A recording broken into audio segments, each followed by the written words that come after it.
Hi guys, akkam nagaa jirtu nageenyi fi araarri waaqayyo bakka jirtanitti hunda keessaniif isiniif baay'atu isiniin jecha.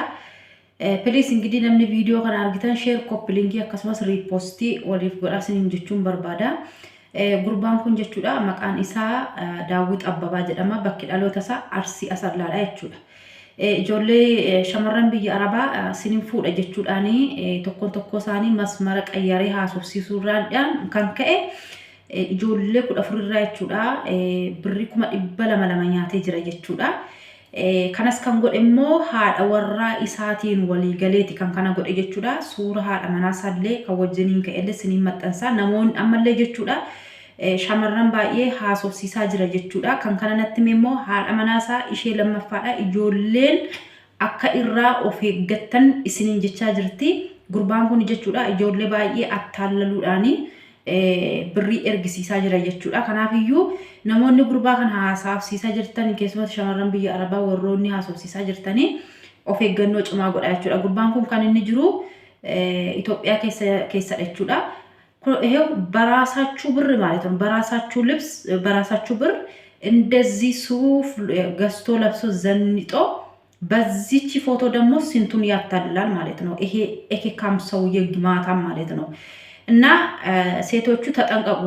ብዙ ጊዜ እናወራለን ተጠንቀቁ ይባላል። እንግዲህ እናንተ ያሰሙ አንድ ሰው እንዴት በኦንላይን ፍቅር መውደድ ይቅር ችግር የለውም ግን ለምንድነው አንድ ሰው ማለት ነው ካለው ምን እንደሆነ አታቁም ዝም ብላችሁ ብር ትልኩና በኋላ ብራችሁን በልቶ ከሄደ በኋላ ከሸሸ በኋላ ደግሞ ብሬን በልቶብኛል ብላችሁ እዚህ ላይ ወጣችሁ ታለቅሳላችሁ። ይሄ ለምን ይሆናል? ተጠንቀቁ። እናንተ ራሳችሁን ጠብቁ። በቃ እናንተ ስንጀቹዳ ኩሽና ነማከሰ ጀቹዳ ባንድ ዩኒፎርም 3 አመት 4 አመት ትቆያላችሁ። እነሱ ግን በራሳችሁ ብር እንደዚህ ሱፍ ለብሶ ይዘንጣሉ ማለት ነው። አሁንም ቢሆን ከዚህ ሰውዬ ጋራ የሚታወሩት ሰዎች ተጠንቀቁ። ከሚስቱ ጋራ ተስማምቶ ከሚስቱ ጋራ ተባብሮ የአረብ ሀገር ሴቶችን አገባሃል ለትዳር ነው የሚፈልግሽ እያለ ብራቸውን እየበላ ስለሆነ ተጠንቀቁ። እንግዲህ ከዚህ ሰውዬ ጋራ የሚታወሩት ሰዎች ተጠንቀቁ። ራሳችሁን ጠብቁ። ፕሊዝ ሼር ኮፒ ሊንክ ከሰው ሪፖስት አድርጉ። አደራ ኬሰን ijoolleen mana madaamii jirtan keessattuu ijoolleen biyya ormaa jirtan hundumti keessanuu adaraa keessan hattoota akkanaarraa of eeggadhaa. Mucaan amma mucayyoon isinitti himte viidiyoo amma agartan kana viidiyoo buletin keenya irratti haasofte kana agartanii jirtan. Mucaan kun dhalataa Arsii Asallaati. Mucaan kun niitii ofii wajjiniin tasmaama'anii raa'atanii walii galanii ijoollee biyya alaa irraa qarshii guurrachaa jira sinaf fuudhe jedhee jechuudha. Nama 14 irraa qarshii nyaatee jechuudha 200 irraa nyaatee jechuudha. Baay'ee tokko nama ajaa'iba dhugaa rabbii jechuudha. Hedduu takkas nama gaddisiisa. Maali kun jireenya akkamiiti namumti ilmi namaa kun lafuma kana irratti hagamu jiraanta fi waanuma dharaa kana daldalaa biin. Adaraa keessa ijoollee sinillee of eeggadhaa nama akkanaa kana jennu. Bifuma isaa fi carqii isaa laaltanii raawwattanii uffatuma isaa laaltanii raawwattanii duuba isaa osoo hin beekne qarshii ergitan. Sijjammar qarshii dhisiti jaalalli iyyuu bifaanii miti kan madaalamu. Uffataanii miti kan madaalamu. Inna kanaaf adaraa keessan of eeggadhaa isin jedha.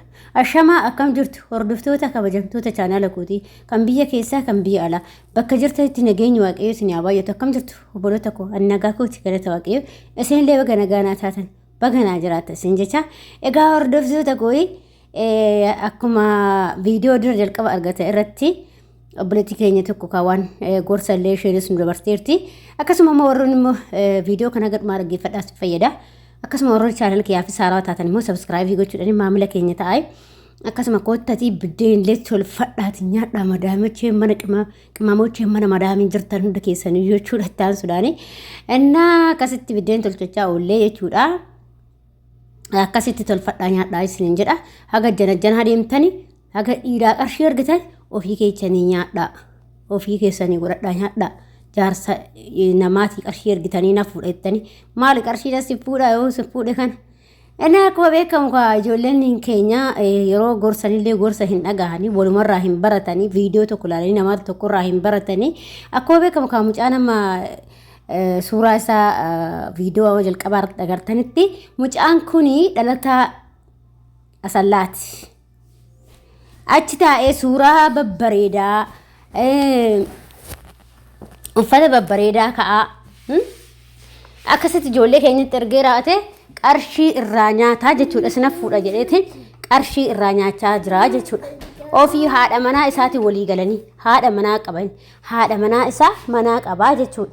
Ishee isaa walii galanii raatanii qarshii nyaatu jechuudha. Ilmi namaa bineensa wayya bare bineensa bosonaa wayya ilma namaatii mannaa jechuudha. Ishee kanaaf jennaan adaraa keessan of eeggadha. Hattoota kanarraa of eeggadha. Isinis kan ijoolleen keenya dhugaa rabbii gizee tokko yoo isinitti himanii homa tokko illee isinitti hin dhagahamu dhugaa rabbii kan baataniif kaayyoo baataniif dhiistanii gana dargaggeecha qarshii ergitan maal isatti isin baasee qarshii ani na fu'a haa fuudhu baate dhaabdee nafa malee qarshii dhiiruma qarshii ergeef hin heerumaan dhaabadheeti nafa malee dhaabattanii naftanii yoo waan gootan nabdan tee obboleettii koo ofii keetii of madaaladhuuf garagalii of laali.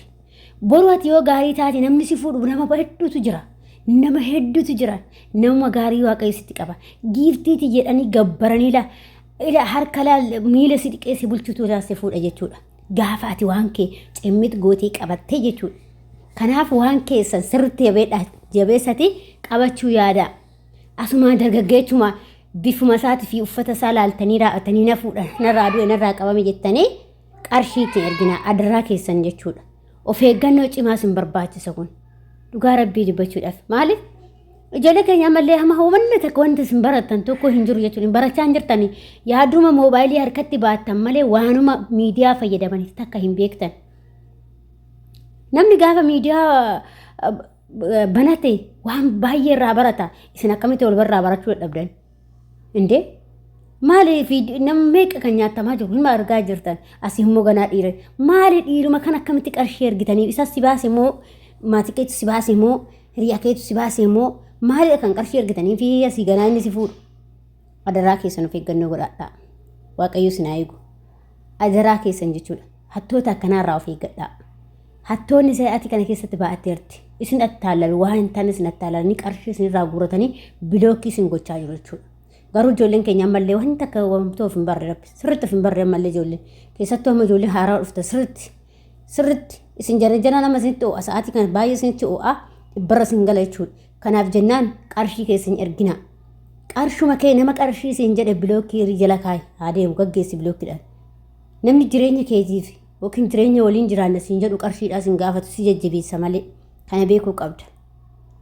Anis atis kan kushiinaa madaamii keessatti ifatamnee itti dafqinee itti dadhabnee itti riiba keenya dhabnu itti bifa keenya dhabnu isaaniif dargaggeecha bifa keenya dhabdan atiif jijjiirtee nama ta'uun barbaaddu boru iddoo hiriyaan ta'etti argamtetti argamuun barbaaddu dhugaa waaqa jechuudha. Adaraa keessan isinitti haa ta'u of eeggannoo guddaa godhaa isin ijoolleen biyya arabaa jirtan hundumti keessanuu qimamoota mana madaabii kan akka kootii jechuudha.